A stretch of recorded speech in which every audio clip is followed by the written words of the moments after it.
the sun blazed so brightly up in the summer sky. I shouted at the mountains, watch me shine and fly. But then cracked the thunder, and the heavens cried, our world torn asunder. Her heart said goodbye. Now I'm standing in our ashes, feeling the sunshine once again. I move to the horizon, feeling the sunshine once again. Feeling the sunshine once again. Feeling the sunshine once again.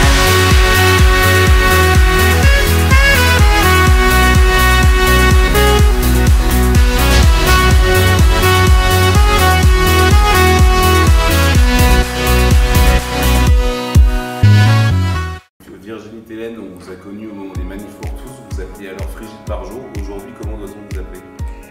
Eh bien Virginie Tellen aujourd'hui, mais vous avez toujours Frigide Barjot devant vous. Le problème, c'est que ces manifs, il y a 5 ans, ça date déjà de 5 ans, ont été extrêmement puissantes, extrêmement mobilisantes, mais aussi extrêmement fatigantes. Voilà. Et Frigide Barjot est devenue une sorte de cible. Elle a été très abîmée médiatiquement, et donc je pense qu'il est temps qu'elle soit un peu en réparation, le temps qu'elle se remette en place, en forme. Et puis Virginie Tellen, en fait ce qui est mon vrai nom, le nom d'ailleurs de mon mari, c'est mon nom de femme mariée, Virginie Tellen prend la relève depuis d'ailleurs 5 ans sans s'arrêter. Justement, on va revenir un peu sur les manifs pour tous. C'était il y a 5 ans, on peut prendre maintenant un peu de recul. Comment la mobilisation s'est mise en place à l'époque? Eh bien écoutez, d'abord par beaucoup de mes... moi j'étais pleine de convictions.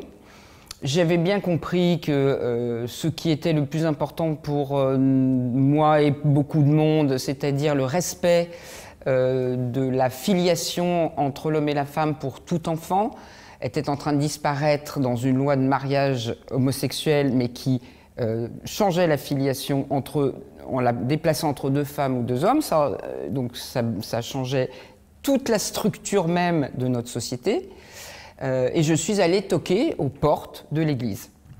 Et c'est avec les grands réseaux institutionnels, notamment la Fondation Le Jeune, avec Jean-Marie Leméné et Ludovine de la Rochère, mais aussi les AFC, mais aussi Famille de France, tous les grandes assos ou syndicats de défense de la famille et de la filiation se sont regroupés. Et c'est vrai que je crois que j'ai servi de catalyseur pour les regrouper, et j'en suis d'ailleurs très heureuse, très fière, même si ensuite ça a été plus compliqué. Justement, vous avez cité parmi vos partenaires la Fondation Le Jeune et Ludovine de la Rochère. Elle est venue à votre suite présidente de la Manif pour tous après un court temps d'intérim. Comment la Manif pour tous, comment la marque Manif pour tous, du coup, s'est-elle divisée? Oui, c'est vrai qu'au final, ça fait une division, mais en fait, ça n'en est pas. Elle regroupait, la Manif pour tous, un collège, enfin un collectif de tas d'associations. Et dedans, il y avait des sensibilités différentes. Et dès le départ, moi je venais pas, Virginie Tellen, Frigide Barjot était en fait une citoyenne médiatisée, très connue, connue médiatiquement dans les milieux gays, dans les milieux de la nuit.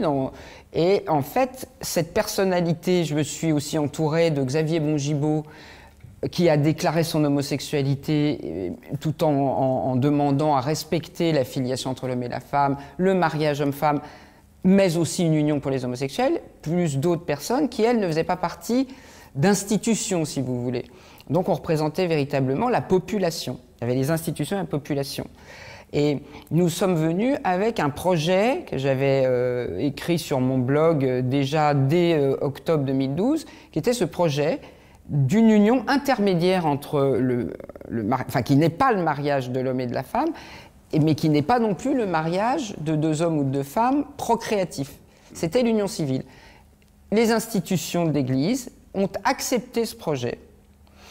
Et nous nous sommes rassemblés, chacun avec notre projet finalement. Mais au vote de la loi, malheureusement, une partie des gens catholiques, on va dire, ou plus à droite, se sont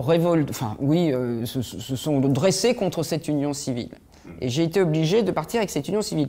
D'où la création de l'Avenir pour tous, qui n'est pas une institution et qui regroupe une demande qui était tout à fait majoritaire en France à l'époque, et qui, à mon avis, le serait encore si on pouvait expliquer ce que c'est que l'union civile.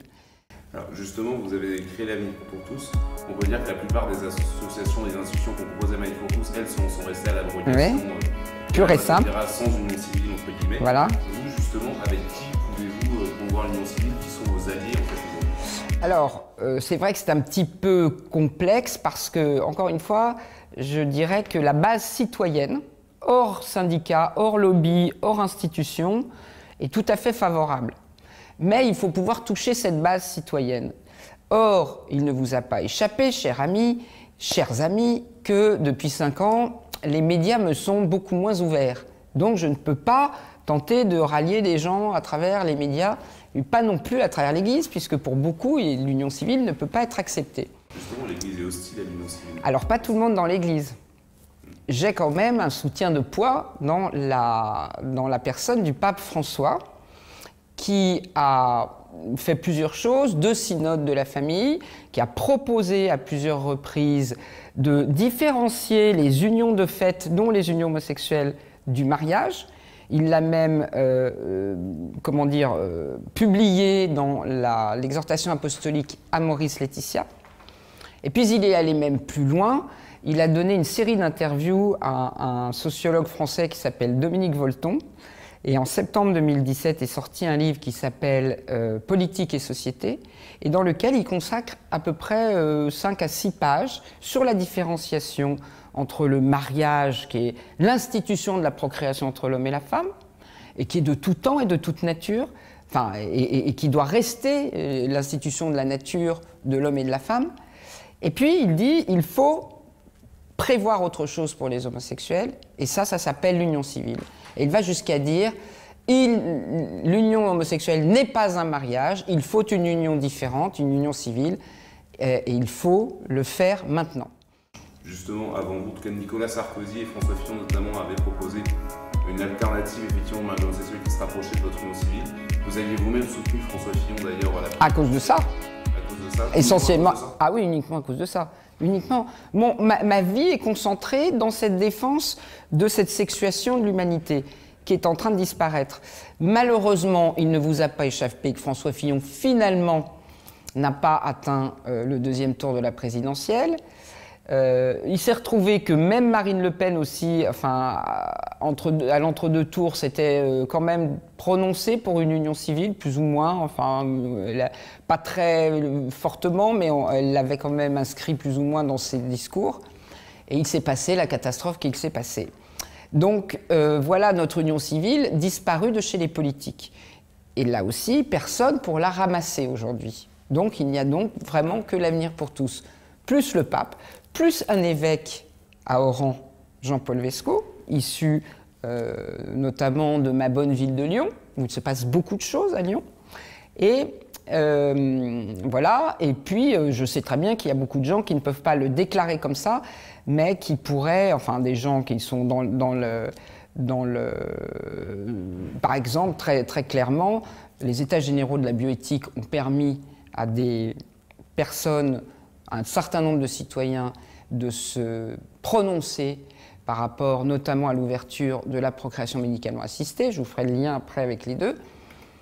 Et nous avions la possibilité de faire des propositions sur le site de consultation. Nous avons fait une proposition de coparentalité, c'est-à-dire qui est encadrée par l'union civile dans les couples de même sexe. Ça a été voté, le mieux voté des propositions citoyennes, et ça a été repris dans le rapport du Comité national d'éthique. Donc, on sait qu'il y a, c'est comme, comment vous dire, il n'y a pas une demande explicite parce qu'elle n'est pas formulée, et nous essayons de rassembler des gens autour de la formulation de cette demande, de cette union, qui est en tout point égal au mariage, c'est-à-dire que tous les droits des adultes sont respectés dans leur conjugalité, mais l'enfant qui va naître de ce couple de même sexe a un père ou a une mère. Donc, et ça change tout. À vous entendre, en fait, les partisans du mariage homosexuel ont voulu adopter cette loi simplement pour changer la filiation. Alors, ils n'en sont pas conscients. Je pense qu'ils sont manipulés et qu'ils ne se rendent pas compte. Il y a une partie qui est conscientisée, qui est politique, et une partie de militants qui suit en pensant vraiment que c'est les droits des homosexuels qui sont bafoués. Or, ils n'ont pas réfléchi, ou plus exactement, on ne les a pas informés sur les conséquences irrémédiables du changement de filiation. Et aujourd'hui, nous sommes le 12 juillet 2018, le Conseil d'État vient de rendre un avis où il se passe une révolution. Il préconise la disparition pure et simple de la filiation biologique comme fondement de la filiation juridique. Et ça vient et du mariage homosexuel de 2013, dans lequel il y avait une adoption plénière pour les couples de même sexe, mais le Conseil d'État, qui n'en parle pas trop de cette loi Taubira, là, dans son avis rendu hier, mais en revanche, il se projette sur l'ouverture de la PMA. Et il dit, si deux femmes peuvent faire un enfant, enfin, il dit bien ça, si on l'ouvre, la PMA avec donneur anonyme, c'est-à-dire il n'y a plus de père, il n'y a plus de géniteur masculin, et elles devront être les deux seules mères. La filiation n'existera qu'entre les deux femmes, et il va même jusqu'à donner le moyen de le faire. Plus d'adoption, c'était pénible, il fallait passer devant le juge. Non, il y aura une déclaration conjointe prénatale. Et bien là, ça veut dire que l'homme est éradiqué, la filiation paternelle, la branche paternelle est éradiquée, et ça veut dire qu'on change ni plus ni moins que la nature de notre humanité. Alors justement, pour revenir justement sur le Conseil national d'éthique a émis une série d'avis, a émis une consultation dont les réponses ont été, on va dire, assez noyautées par les militants anti-PMS-GPA, c'est en tout cas l'impression que ça a donné à la fin par les rapporteurs du projet. C'est ce qu'ils ont dit, mais... Que traduit, justement pour revenir à l'exemple, que traduit selon vous cette consultation du CCNE, ce rapport du CCNE? Mais c'était pour donner une apparence de consultation démocratique, et moi je suis beaucoup plus circonspecte. Certes, ce sont les gens conscientisés qui se sont mobilisés, mais si nous étions uniquement sur des partisans durs, anti-PMA, anti-GPA, donc anti-mariage homosexuel, on n'aurait pas, comme je vous l'ai dit tout à l'heure, on n'aurait pas de gens qui votaient aussi massivement pour cette alternative de coparentalité. Ça prouve que ça n'est pas noyauté. Et que quand bien même il y aurait des gens qui viennent effectivement d'associations militantes, dans ces associations militantes, il y a des gens qui sont prêts à faire une proposition pour qu'on puisse s'arrêter à une sorte d'intermédiaire entre plus du tout de filiation biologique, c'est ce que préconise le Conseil d'État même aujourd'hui, ou que du biologique. Comprenez bien que nous sommes en fait dans une agrégation de deux filiations. Une filiation biologique qui va protéger le génome de l'enfant et son hérédité, plus une coparentalité à négocier qui seront décrétés les vrais parents éducateurs et qui aura l'autorité parentale, ça c'est encore autre chose. Ces éducateurs, notamment, on pense évidemment dans le couple de même sexe, c'est l'homme qui n'a pas donné son sperme. Dans le couple lesbien, c'est plus compliqué, parce que souvent, une des deux donne les ovocytes, et c'est l'autre femme qui va porter l'enfant. Mais ces deux-là seront, aussi bien si elles sont toutes les deux génétiquement mères dans l'acte de naissance, mais nous voulons y mettre aussi le père biologique. Vous comprenez? C'est pas qu'il y ait 3 parents, c'est qu'il y ait 3 géniteurs. En fait, nous voulons suivre le biologique. Et puis, il y aura peut-être un éducateur supplémentaire, il sera dans le livret de famille. Voilà, la coparentalité, c'est ça. Ça n'est pas, comme on me dit, de créer un trouble, une famille à 4 ou à 5. Non, le couple, c'est le couple.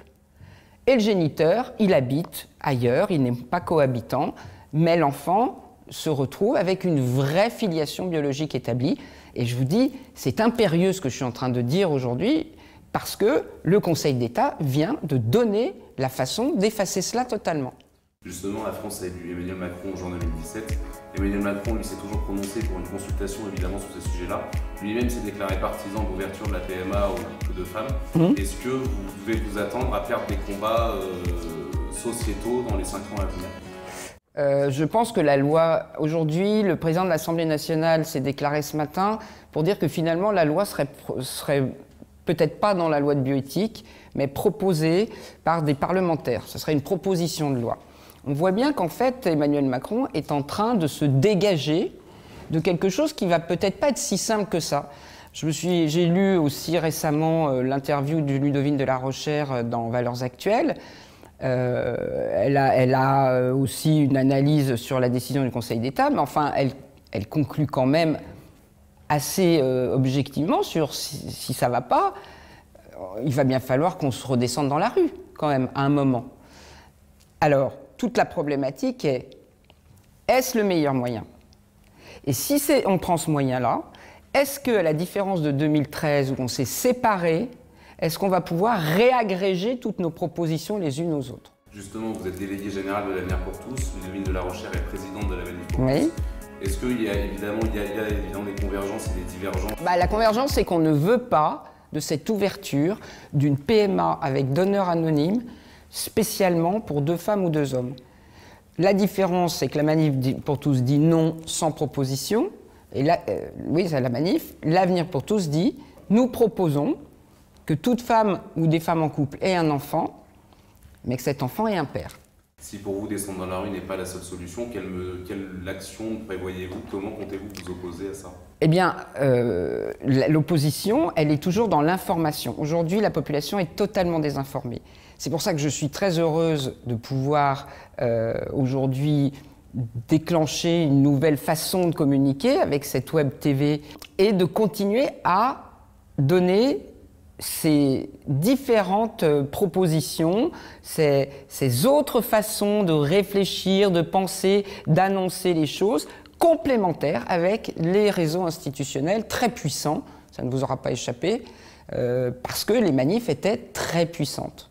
Justement, la question bonus, vous expliquiez votre absence des médias par le fait qu'on vous ait fermé les portes des grands médias. Oui. Mais est-ce que justement, après 5 ans de Manif pour tous, on vous a senti un petit peu fatigué? Est-ce que vous avez senti que le moment était venu pour vous de vous reposer, de vous mettre au vert quelques temps, ou est-ce qu'il y a d'autres raisons à ça, à votre absence? Je ne me suis jamais mise au vert, on ne s'est jamais arrêté. J'ai juste été obligée de mettre le pseudo de Brigitte Bardot, comme je vous le disais, un peu en sourdine. Mais avec Xavier Bongibaud et avec plusieurs autres personnes, nous sommes très actifs à l'Avenir pour tous. Ça ne se voit pas beaucoup, j'espère que ça se verra beaucoup mieux avec cette web TV. Mais nous avons un site Avenir pour tous. Sur ce site, nous avons continué la consultation des États généraux parce qu'on s'est quand même aperçu qu'il y avait beaucoup de gens qui n'avaient pas voté. Donc on peut retrouver une douzaine des questions qui étaient posées, dont la possibilité de la coparentalité ou de l'union civile coparentale pour les couples de même sexe. Mais nous donnons aussi des préconisations, notamment face à la montée de l'intelligence artificielle, ça c'est très important, notamment face aux manipulations génomiques et génétiques, la meilleure des protections restant évidemment la filiation entre l'homme et la femme, c'est-à-dire que les semences de la mère et du père, géniteurs ou éducateurs, ou les deux, ne se baladent pas sur un marché, qu'il soit un marché non commercial, comme il l'était jusqu'à maintenant, ou qui devienne ouvert à la concurrence. Parce que c'est là qu'on va pouvoir attraper les embryons, les gamètes et les manipuler, notamment avec la dépénalisation du séquençage ADN. La séquence publicité, vous avez écrit plusieurs livres, où peut-on se les procurer? Ah, sur le site de l'Avenir pour tous, mais aussi chez notre éditeur, voilà, partout chez Amazon, mais je préférerais que les gens viennent sur avenirpourtous.fr et puissent acheter donc les 2 livres que j'ai écrits dans la suite des manifs, c'est-à-dire « Qui suis-je pour juger ?», qui raconte un peu ce qui s'est passé, mais surtout je préconise, j'incite tout le monde à lire « L'humain plus fort que le marché », qui dit exactement ce qui est en train de se passer. C'est que nos consciences doivent être plus fortes que le marché mondial tiré par la croissance des GAFA, des BATX, de tous ces réseaux sociaux qui aujourd'hui sont ni plus ni moins en train que de faire émerger, de mettre au monde une intelligence artificielle qui va nous dépasser. Je vous remercie infiniment.